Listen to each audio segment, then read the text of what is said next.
This is clearly the US is in a worse position than China is. They're vulnerable to this risk of having basically everything in China.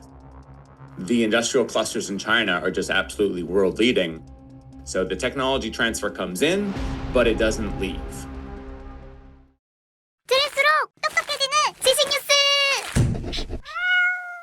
로이터 통신은 미 당국자를 인용해 반도체 관세 부과가 미뤄질 가능성이 있다고 전했습니다. 겨우 잠잠해진 미중 무역 갈등을 다시 촉발시킬 수 있고 반도체가 들어간 전자제품 가격 상승으로 이어질 수 있기 때문입니다. Well, I think the US economy is in a far worse negotiating position. And I think that's been demonstrated the last couple of weeks, so much as threaten a little bit for the US to basically completely capitulate. You know, if you want to put this in most simplistic terms, you've got the great consumer, right? America's 350 million person middle class that wants to buy all kinds of things from around the world, including a lot from China. And you've got the great manufacturer, right? Just by far the world's biggest workshop of the world. But you think of what they need from each other and how they benefit each other. And there's obviously a certain symbiosis there. For instance, America is so dependent on China for a few select items like pharmaceutical ingredients and rare earth elements and high-end electronics and a few other things that if China cuts them off or just threatens to cut them off, there's no place else to go. I mean, certainly not at the scale that China is able to build them in. And so there's no plan B. I mean, I was at a conference the other day where someone said, you don't go to war with Russia in the middle of winter, right? And in the same way, you don't go to war with the world's biggest manufacturer without having already lined up a hell of a lot of supply so that when they cut you off, or if they cut you off, you're okay. I'm Patrick McGee. I'm a journalist at the Financial Times and the author of Apple in China, The Capture of the World's Greatest Company. 애플 인 차이나 저희도 한번 읽어봤는데 금방 말씀하신 포인트 때문에 이 책을 쓰게 됐는지. As I was doing a profile of the CEO of Qualcomm, the California chip designer, Cristiano Amon, and he was telling me a story of being in quarantine, getting into Taiwan, and having to spend 14 days there. And I remember being confused, and I said to him, right, but you design chips, you don't make them, right? You don't fabricate them. That's TSMC, so why do you have to go to the factory? And he basically said, well, because we follow the Apple model. And I was an Apple reporter, and I didn't know what's the Apple model, right? And what he was sort of alluding to was that we take maniacal control over how our chips are actually made, right? So that they meet our standards. And if necessary, we'll do the training to get the factory up and running to our spec. And Apple had basically pioneered that 25 years ago, you know, with orders of magnitude more complexity than any other company. I mean, this is what made China the world's foremost high-end electronics manufacturer, and it made Apple, at least at the time of the publication of my book, the world's most successful company. And so it was just sort of a silver platter of an idea of how do we actually explain, or how do I explain, the Apple-China marriage? Because it's obviously of great import to both entities, Apple and China, and yet we just hadn't told the story. So that was the goal of the book.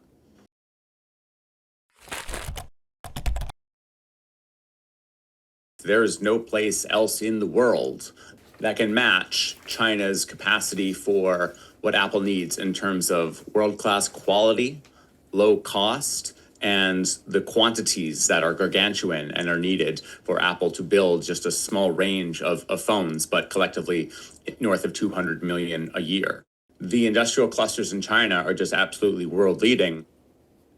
And the thing that I didn't know before I went on book leave was that Apple was the substantive reason as to why the industrial clusters in China for high-end electronics were so world leading. So it's sort of a 25-year history of how Apple built those factories simply by having massive investments and then by actually training the workforces therein to get them up to levels of quality. the number in the book is that Apple has trained 28 million people since 2008. That number has actually been updated this year since I published the book to 30 million because they had 2.5 million people trained last year. So, I mean, that's just an enormous number of people, right? I mean, I'm Canadian. That is greater than the labor force of all of Canada. In 17 years. So that's an amazing sort of statistic. And then the amount of money going into training these people is also just astonishing. So that's $55 billion a year, according to Apple's own internal study a decade ago.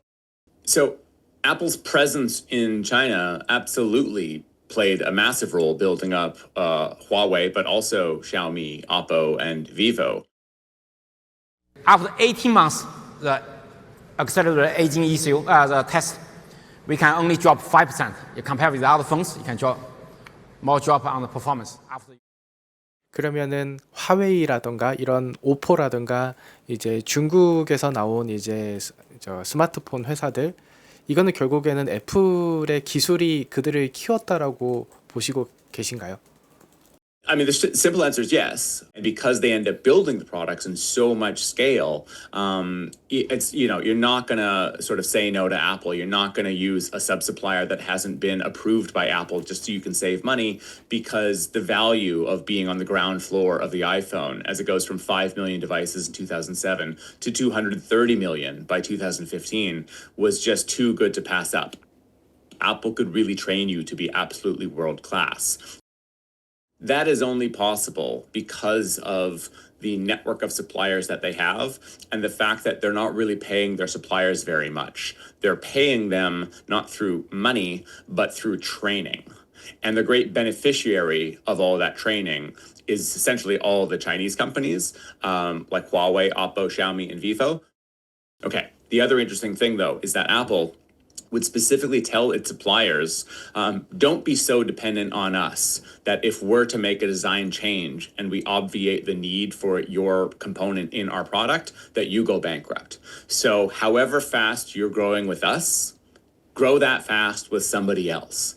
And you just think, if I'm Lens Technology, the company that takes Corning glass that's made by the meter and then has to cut and temper it and then work with another supplier to etch it with electrical circuits so that multi-touch works. If I'm working for Apple and I'm building tens and then maybe later hundreds of millions of those devices per year, and Apple says, oh, by the way, grow that fast with somebody else, well, what do I do with that skill set? And the only logical thing to do, or at least the first logical thing to do, is to build other smartphones, right? Is to supply the Android universe. And the companies with this sort of tacit knowledge, the companies with the abilities to replicate those operations at scale, are just the local companies, right? The ones that are in China. And of course, because of Made in China 2025, and because of Xi Jinping's directive to be in China for China, it's just sort of the obvious next thing that it's that the local supply base taught by Apple is going to supply the homegrown rivals that are building up within the smartphone sector that are Chinese. 芯片我们有没有机会对标苹果呢？其实苹果芯片也是今天全球最顶尖的水平。如果我们不去试一试，我们可能永远也不知道我们有没有机会赶上。 So how could you get so big just supplying to Apple? And the answer was, even when Apple didn't have massive market share, they always had a lead in terms of what a product should look like. In other words, if they come out with a MacBook Air way back in 2008, it's only a matter of months, right? It's not really years before other companies are introducing ultra slim laptops. So whatever technique they used, and in this case it was CNC machines to build laptops, every other company wanted to get to know how that was done, and they would want to buy CNC machines en masse to start following in the wake of what Apple did. I don't think that's so true today, but it was certainly true in the heyday of Apple. Although I will say, my best guess is that Xiaomi, Oppo, Vivo all have their Air versions of the smartphone, let's say by April, right? Because Apple does still have that sort of cachet that when they design something, when they innovate, it's sort of what everyone wants to have. So Apple's the first mover, but then you get a bunch of sort of copycats who are able to mimic them within a certain time frame and then sell at a lower price point. That's the power that Apple has in the market. 애플은 중국으로 가서 그래서 극단적인 표현이지만 미국의 미래까지 잃어버렸다라는 표현을 해도 될까요? If you were to caricature the argument of the book, it would be that Apple sold out America and built up China as a near peer adversary. That's kind of the MAGA reading of the book, right? And I don't think it's wrong. It's just overly simplistic that sort of blames the people in charge. Because the more sophisticated reading would be that every little decision Apple made over the last 25 years was rational and in itself arguably the right decision. But it's in the aggregate that Apple played a role in completely hollowing out US industrial capacity while putting all of its technology resources and capacity for high-end production into a country that became a peer adversary of the US. So if I'm to give it like a for instance, I'm always asked, at what point should Apple have realized, oh, we're way too exposed, we're too vulnerable in China? It's March 2013, Xi Jinping comes into power, and pretty suddenly Apple is attacked for warranty differences of all things. And they're basically confused and they realize we don't understand China. We don't know its politics. We don't know its culture, etc. Now, in retrospect, I think that absolutely should have been the catalyst for Apple to realize we need to replicate everything that we're able to do in China outside of China, because we should never be beholden to a government this way. And instead, they basically double down, right? They basically make a decision to form relationships with local cadres all the way up to the highest echelons of Beijing to sort of secure their position in China. This is also the year, 2013, when they begin paying dividends and purchasing their own shares, which is a sort of artificial way of increasing your share price. And that's important because Apple today purchases more than $100 billion of their shares each year. They are by far the largest shareholder buyback purchaser in the world. If you think of the money they're spending and you think, wait a minute, what if they took 50% of that over the last 12 or 13 years to be investing in the resiliency of their supply chain, then I don't think they'd be in the position that they are now. And they're so important that I actually think it would shape the US-China trade war right now, right? If Apple was in a better position, frankly, the US would have more leverage, China would have less leverage. There's not many corporations on the planet where you can say that that's the case, but that's absolutely the case. So that's kind of fascinating. 이 중국과의 무역을 거의 끊어놓은 트럼프 대통령의 정책이 중국 경제에 주는 타격이 더 클지 아니면 미국 경제에 주는 타격이 더 클지 궁금합니다. It just strikes me as entirely lopsided that this is clearly the US is in a worse position than China is. In other words, yes, it matters to China, obviously, if all of a sudden it cannot access, because tariffs are so high, a massive middle class in the American market. But it's not the same thing as having one supplier of something.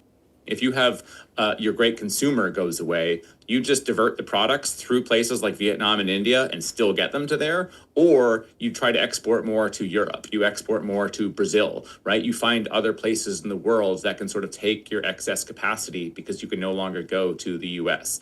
China is really only constrained in the respect that the things it does to America, like introduces rare earths as a sort of weaponized element of the supply chain, that people read newspapers across the world and they don't like that China's doing that. And it causes the sort of a reaction you're having in America, like, oh, we're going to build our own rare earth supply chain, right? We're going to do our own mining. That even if you're not America, that's the sort of reaction one would expect in the rest of the world. In about a year from now, we'll have so much critical mineral and rare earths that you won't know what to do with them. They'll be worth about $2. So I don't think China really wants to be sort of touting just how powerful it is in these various respects. So in a certain sense, all Xi Jinping had to do was flex a little bit just to show his muscles for Donald Trump to realize he wasn't going to win the fight.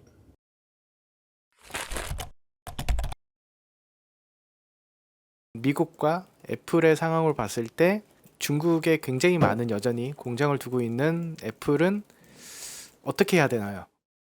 They're vulnerable to this risk of having basically everything in China. So the more that they can diversify maybe I should say replicate their operations somewhere else outside of China, the more negotiating power they have, the less inherent risk they have, and so forth. But it's worth knowing that there's a trade-off. That costs money, which means they would be operating at lower margins.